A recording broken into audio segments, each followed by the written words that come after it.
ધોરણ 11 સાયન્સ ગણિત સ્વાધ્યાય 6 સુરેખ અક્ષમતાઓના પાર્ટ 2 માં આપનું હાર્દિક સ્વાગત છે। આજે આપણે સ્વાધ્યાય 6.1 ના દાખલા નંબર 21 થી 26 તથા સ્વાધ્યાય 6.2 ના દાખલા નંબર 1 થી 10 વિશે અભ્યાસ કરીશું। સ્વાધ્યાય 6.1 નો એક્ઝામ્પલ નંબર 21 જોઈએ તો રવિએ પહેલી બે એકમ કસોટીમાં 70 અને 75 ગુણ મેળવેલ છે।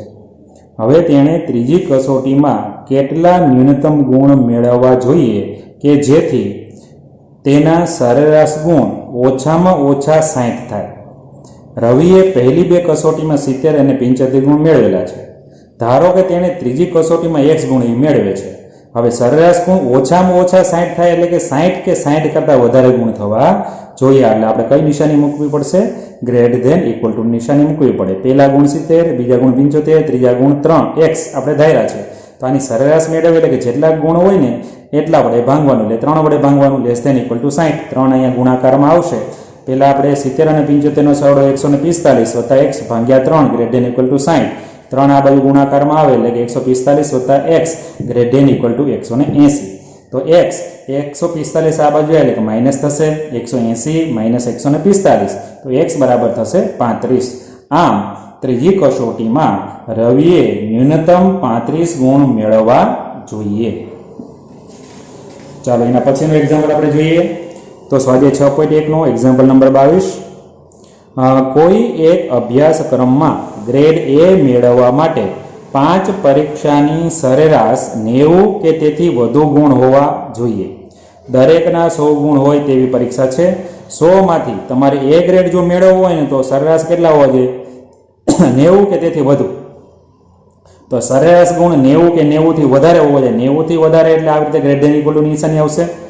પછી કીધું છે જો સુનીતાના પ્રથમ 4 પરીક્ષામાં ગુણ 87, 92, 94 અને 95 હોય તો તેણે અભ્યાસક્રમમાં A ગ્રેડ મળે તે માટે તેણે 5મી પરીક્ષામાં ન્યૂનતમ કેટલા ગુણ મેળવવા જોઈએ?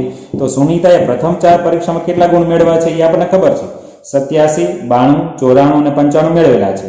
ધારો કે તે અભ્યાસક્રમમાં A ગ્રેડ મેળવવા માટે 5મી પરીક્ષામાં x ગુણ મેળવે છે। હવે A ગ્રેડ મેળવવો એટલે આપણે કીધું કે સરેરાશ ગુણ 90 કે 90 કરતાં વધારે થવા જોઈએ। તો આ બધી પરીક્ષાનો સરવાળો કરી લો, 87, 92, 94, 95 અને 5મી પરીક્ષા એટલે કે x, એટલે 5 પરીક્ષા થઈ એટલે 5 વડે ભાંગવાનું। આગળના દાખલામાં 3 હતી એટલે 3 વડે ભાંગ્યું હતું, ગ્રેડ ધેન ઇક્વલ ટુ 90। ચાલો આ બધાનો સરવાળો કરીએ એટલે થશે 369 વત્તા x છેદમાં 5 ગ્રેડ ધેન ઇક્વલ ટુ 90। 5 છે આ 90 ને ગુણાશે એટલે કેટલા થશે? 450, એટલે કે 369 વત્તા x greater than equal to 90। 368 ને આ બાજુ લઈ જાવ એટલે માઇનસ થશે, 450 માઇનસ 368 તો x greater than equal to 82। આમ સુનીતાએ A ગ્રેડ મેળવવા માટે 5મી પરીક્ષામાં ન્યૂનતમ ઓછામાં ઓછા 82 ગુણ મેળવવા જોઈએ, અને 82 થી વધારે મેળવશે તો એનો 90 કરતાં વધારે ટકાવારી આવશે, સરેરાશ ગ્રેડ અને A ગ્રેડ મળશે। ચાલો એના પછીના એક્ઝામ્પલ તરફ આપણે આગળ વધીએ તો અહીંયા તમને આપેલું છે કે એક્ઝામ્પલ નંબર 23, બે પૈકી પ્રત્યેક 10 થી નાનો હોય અને જેમનો સરવાળો 11 થી વધુ હોય તેવા ક્રમિક અયુગ્મ એટલે કે એકી ધન પૂર્ણાંકોની જોડી મેળવો।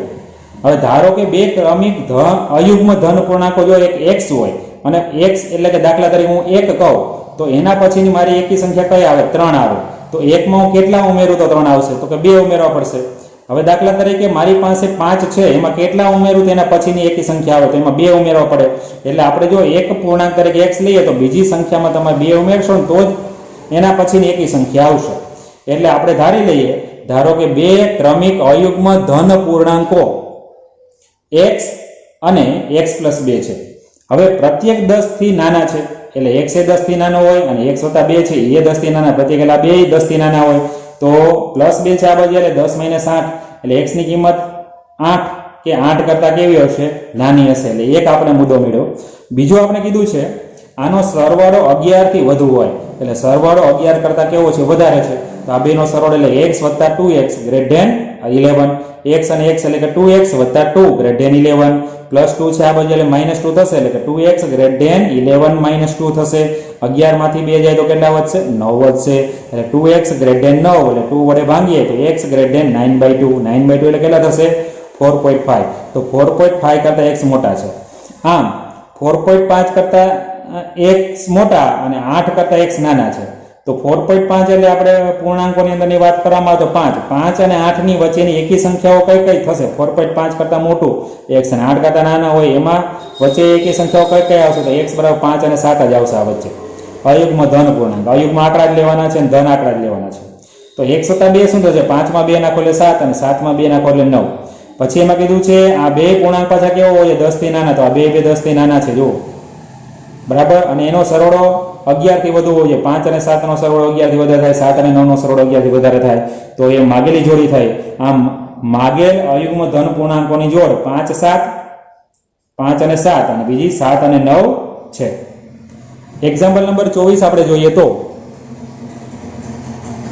બે પૈકી પ્રત્યેક 5 થી મોટો હોય અને જેનો સરવાળો 23 થી ઓછો હોય તેવી ક્રમિક યુગ્મ ધન પૂર્ણાંકોની જોડ મેળવવાની છે. અહીંયા અયુગ્મની વાત થઈ, હવે યુગ્મની વાત કરીએ.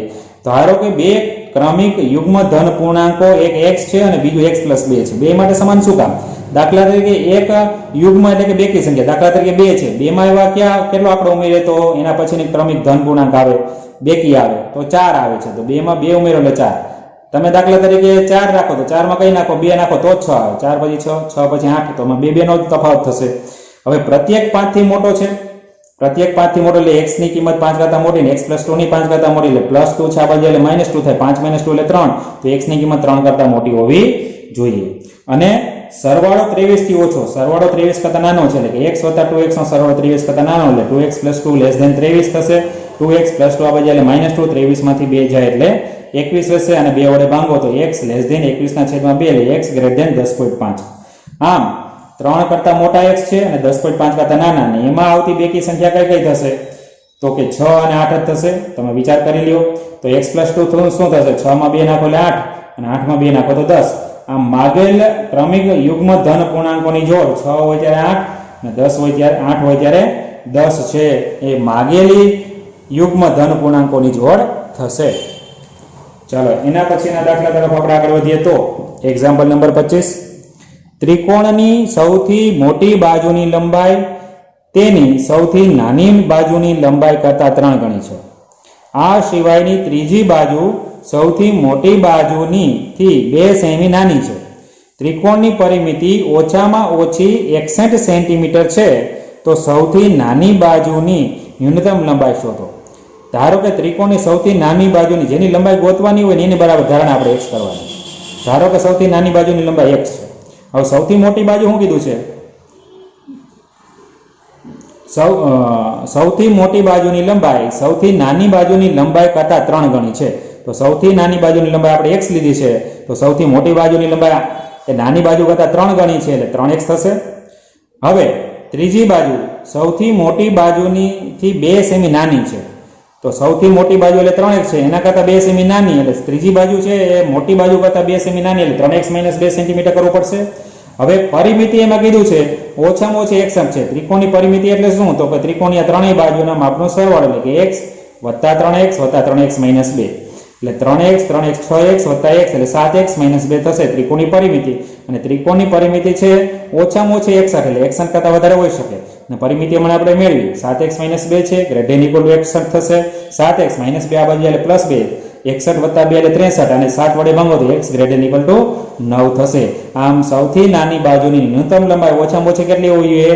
9 સેન્ટીમીટર હોવી જોઈએ. 9 કરતા વધારે પણ હોઈ શકે, ઓછામાં ઓછી 9 જ હશે.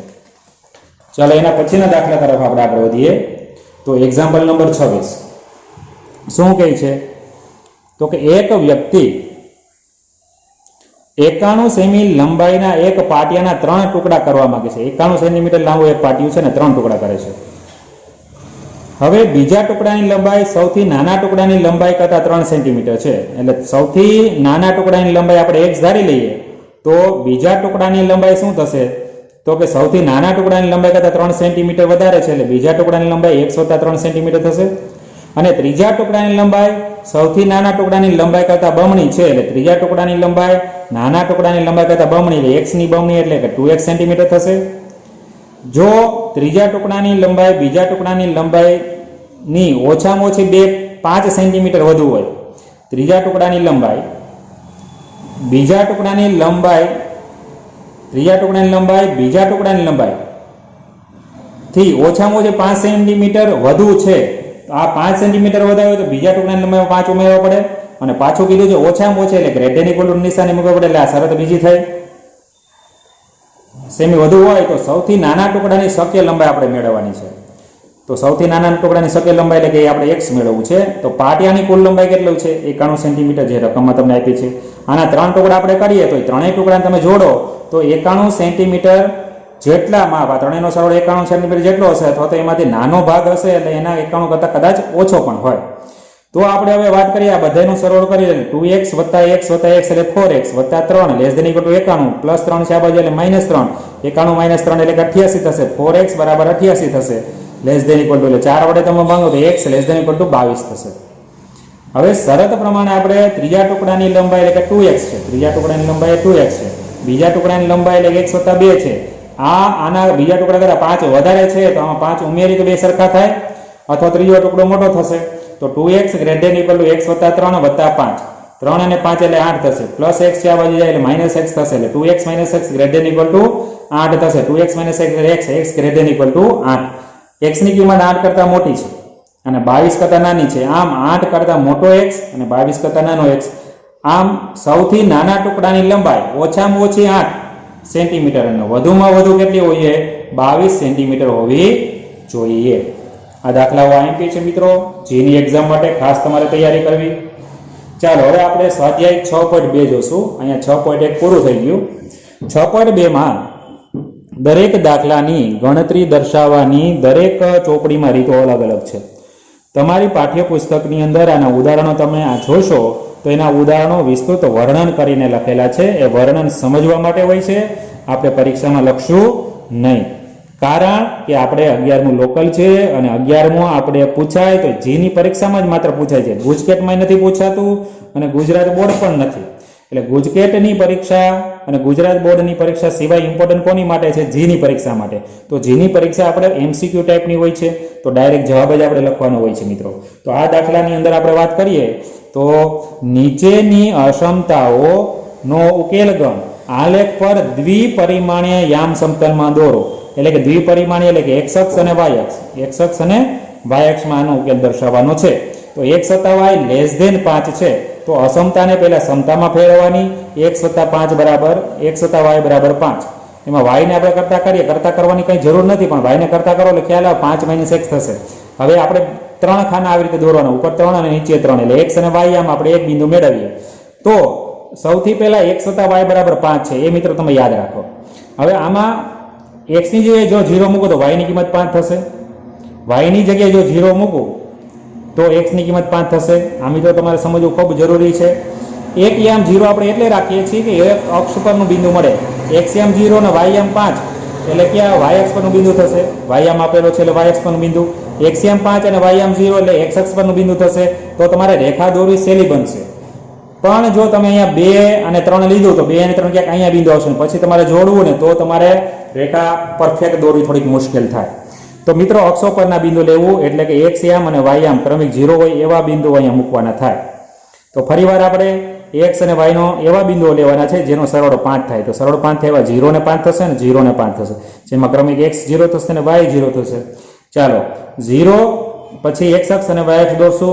x મોટા મોટો 5 છે એટલે 5 સુધી આપણે લેશું અને y મોટા મોટો 5 એટલે 5. આ તમે ગમે એ લ્યો તે હાલે. તો x યામ 0 અને y યામ 5 એટલે y અક્ષ પરનું બિંદુ થશે આ. x યામ 5 અને y યામ 0 એટલે x યામ 5 અને y 0 અહીંયા હોય, અહીંયા થશે. એ બેને જોડી દો. જો મિત્રો અહીંયા ખાસ તમારે યાદ રાખવાનું, અહીંયા ઇક્વલ ટુની નિશાની ન હોય તો ડોટ વાળી રેખા દોરવાની. અહીં તમને દેખાતી હશે ડોટ વાળી મેં રેખા દોરેલી છે. હવે કયા તરફનો? આ રેખાની ઉપરનો ભાગ પણ આવી શકે ઉકેલ ગણ અને નીચેનો ભાગ પણ આવે. તો આ રેખા છે ઉગમ બિંદુમાંથી પસાર થતી નથી મિત્રો. તો આ ઉગમ બિંદુ આમાં મૂકીએ એટલે ઉગમ બિંદુ એટલે x યામ 0 અને y યામ 0. x ની જગ્યાએ 0 અને y ની જગ્યાએ 0 મૂકો, લેસ ધેન 1 5 થશે. 0 અને 0 સરવાળો 0 લેસ ધેન 5 થશે. 0 કરતાં 5 મોટા. સાચું ખોટું? તો કે સાચું છે. તો આપણે કહેવાય કે આ રેખા ઉગમ બિંદુ તરફનો એટલે આ તરફના ભાગમાં તમારે શું કરવાની છે? લાલ લીટીઓ કરી દેવાની છે. તો આ એનો ઉકેલ થશે. આ જ રીતે આપણે એક્ઝામ્પલ નંબર 2 જોઈએ. 2x + y greater than equal to 7 છે. તો આપણે ઇક્વલ ટુ ની નિશાની મૂકી દઈશું મિત્રો. હવે આ તમે કરતા ન કરો તો હાલે. x અને y બે બિંદુ આપણે મેળવશું. x જો આ 0 મૂકો તો y બરાબર 6 થઈ જશે. હવે y તમે 0 મૂકો તો x ની જગ્યાએ y તમે 0 મૂક્યું છે એટલે એ પદ લોપ થઈ ગયો. 2x અને 6 છે તો આને કરતા કરો તો x બરાબર શું થશે? 2 છેદમાં જાય. અથવા તો x ની જગ્યાએ કેવો આંકડો મૂકો તો અહીંયા 6 થઈ જાય. તો 3 મૂકો તો થાય તો 2 × 3 એટલે 6 થશે. એટલે અહીંયા 3 લીધું છે મિત્રો. ચાલો અહીંયા આપણે જોઈએ એક્સયામ અને વાયામ. મેક્સિમમ એક્સયામ 3 સુધી છે, 3 સુધી લીધું. વાયામ 6 સુધી 6. આ તમે ગમે તે લ્યો. હવે 0 અને 6 છે એટલે y અક્ષ ઉપર 6 લેવાનું બિંદુ, ન્યા ટપકો કરી દેવાનું. 3 અને 0 છે એટલે એક્સયામ ઉપર 3 અને આ બેને ફૂટપટ્ટી વડે જોડવાનું. અહીંયા જો મિત્રો ઇક્વલ ટુ ની નિશાની છે એટલે ઘાટી લીટી આવશે. ઇક્વલ ટુ ની નિશાની ન હોય તો ડોટ ડોટ વાળી રેખા દોરવાની છે. ચાલો હવે આપણે જોશું તો આ રેખામાં ઉગમ બિંદુ આપણે મૂકીએ તો આ સમીકરણ હતું 2x + y greater than equal to 6. ઉગમ બિંદુ એટલે કે x0 અને y0 અહીં મૂકે. x ની જગ્યાએ 0 મૂકો, y ની જગ્યાએ 0. 0 × 2 એટલે 0, 0 + 0 એટલે 0. 0 ગ્રેટર ધેન ઇક્વલ ટુ 6. 6 કરતાં 0 મોટું થાય તો કે ન થાય. તો આમ આ ઉકેલ ગણ ઉગમ બિંદુનું સમાધાન કરતો નથી. એટલે આ રેખાનો ઉગમ બિંદુ સિવાયનો વિસ્તાર એટલે ઉપરના ભાગમાં આપણે રેખા દોરવાની થાય તો એ માગેલો ઉકેલ આપણો થશે. એટલે કે આ લાલ રેખા આવશે અને ઉપરનો ભાગ આવશે. Example number 3. 3x + 4y less than equal to 12 છે. ઇક્વલ ટુ નિશાની મૂકીએ. 3x + 4y બરાબર 12. x અને y. x જો 0 મૂકું તો આ અહીંયા લોપ થઈ ગયો. હવે y ની જગ્યાએ આપણે કેટલા મૂકીએ તો અહીંયા 12 થાય તો 3 મૂકીએ તો 4 તેરી 12 થશે. હવે y ની જગ્યાએ 0 મૂકું તો આ પદનો લોપ થઈ ગયો. હવે અહીંયા x ની જગ્યાએ કેટલા મૂકું તો 12 થાય તો 4 મૂકો તો થાય 4 તેરી 12 એટલે 4 અને 0 આવશે. તો x એમ મોટા મોટો 4 અને y એમ મોટો મોટો 3 સુધી લેશો. આ ગમે એ પદ તમે મૂકો તો 0 અને 3 એટલે y આમ ઉપર 0 3 બિંદુ અને x અક્ષ ઉપર 4 અને 0 એટલે 4 અને 0 બિંદુ થશે. આ બેને આપણે જોડી દઈએ. ઉગમ બિંદુ આપણે આની તરફ મૂકીએ તો 4x + 4y less than equal to 12 છે. x ની જગ્યાએ 0 અને y ની જગ્યાએ 0 મૂકીએ એટલે બે 0 નો સરવાળો 0 થશે. 0 ગ્રેટર ધેન ઇક્વલ ટુ 12. 0 કરતાં 12 મોટા. સાચું ખોટું તો કે સાચું છે. તો આ રેખાનો ઉગમ બિંદુનું સમાધાન કરતું હોવાથી ઉગમ બિંદુ તરફનો પ્રદેશ આવશે. હવે મિત્રો વાત એ થાય કે આ જીમાં કેમ દાખલો પૂછાય તો આ દોરવાનો નહીં પૂછે.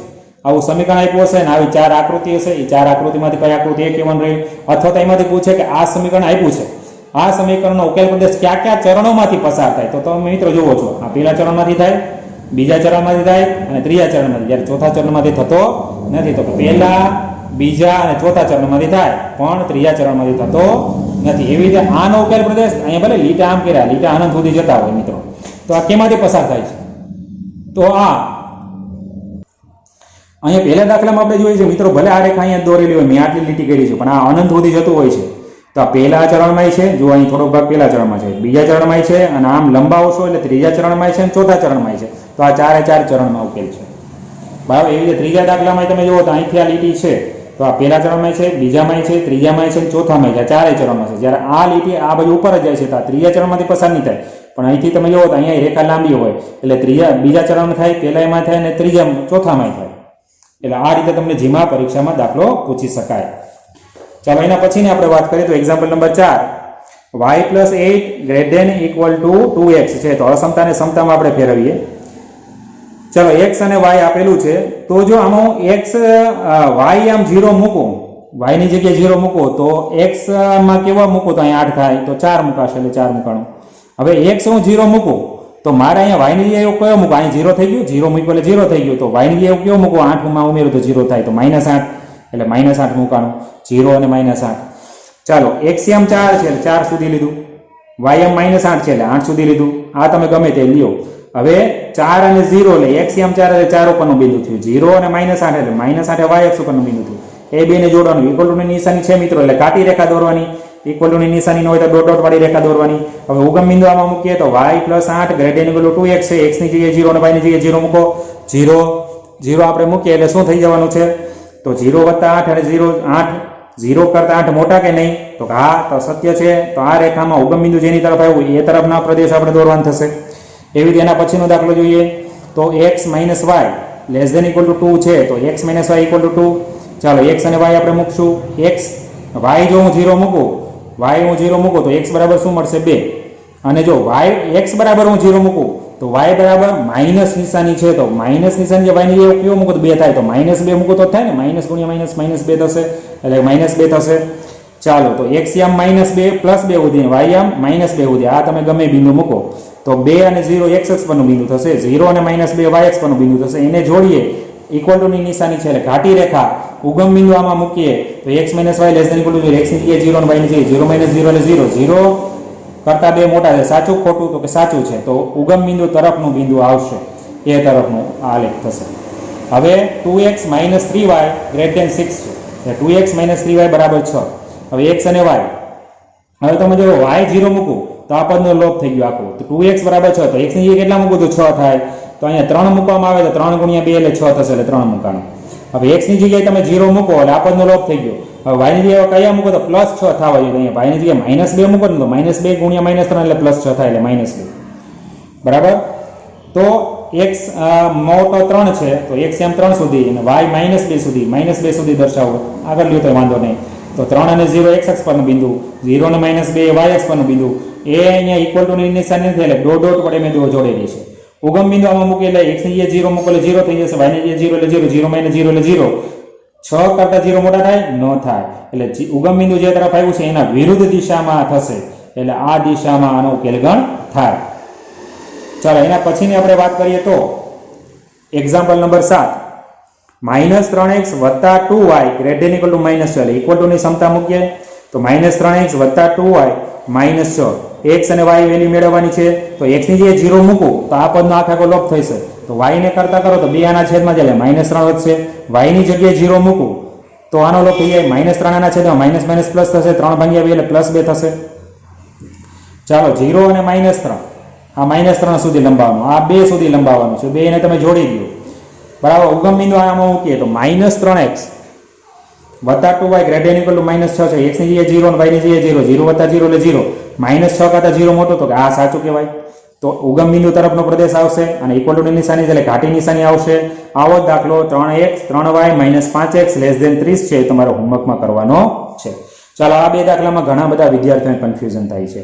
y <= -2 છે એટલે y બરાબર -2, તો y બરાબર -2 અહીંયા આવશે, ઇક્વલ ટુ નિશાની એટલે y બરાબર 2 આવે ને એટલે સમક્ષિતિજ રેખા કહેવાય, એટલે x અક્ષને સમાંતર રેખા જ હોય અને -2 માંથી પસાર થાય છે, ઇક્વલ ટુ ની નિશાની નથી એટલે ડોટ માંથી -2 માંથી પસાર થતી રેખા તમારે દોરવાની છે. ઉગમ બિંદુ આમાં મૂકો, આમાં ઉગમ બિંદુ મૂકીએ તો y ની જગ્યાએ 0 કરતા -2 છે, મોટા છે, ખોટું, તો ઉગમ બિંદુ તરફ નહીં પણ એની વિરુદ્ધ દિશામાં પ્રદેશ આવશે. એવી રીતે x બરાબર -3 છે તો x બરાબર -3 થશે, તો -3 એટલે x એ અક્ષ x અક્ષની લંબ રેખા કહેવાય, એટલે કે y અક્ષને સમાંતર રેખા થશે, x -3 માંથી પસાર થતી રેખા થશે. બરાબર, x > -3 છે, ઉગમ બિંદુ આમાં મૂકીએ તો x ની જગ્યાએ 0 મૂકો, -3 કરતા 0 મોટો, તો કે સાચું, તો આ ડોટ રેખાની આ બાજુનો પ્રદેશ આવશે. બરાબર છે. આજના દિવસ માટે અહીં વિરામ લઈએ, ફરી મળીશું ત્યારે અભ્યાસ આગળ વધારીશું.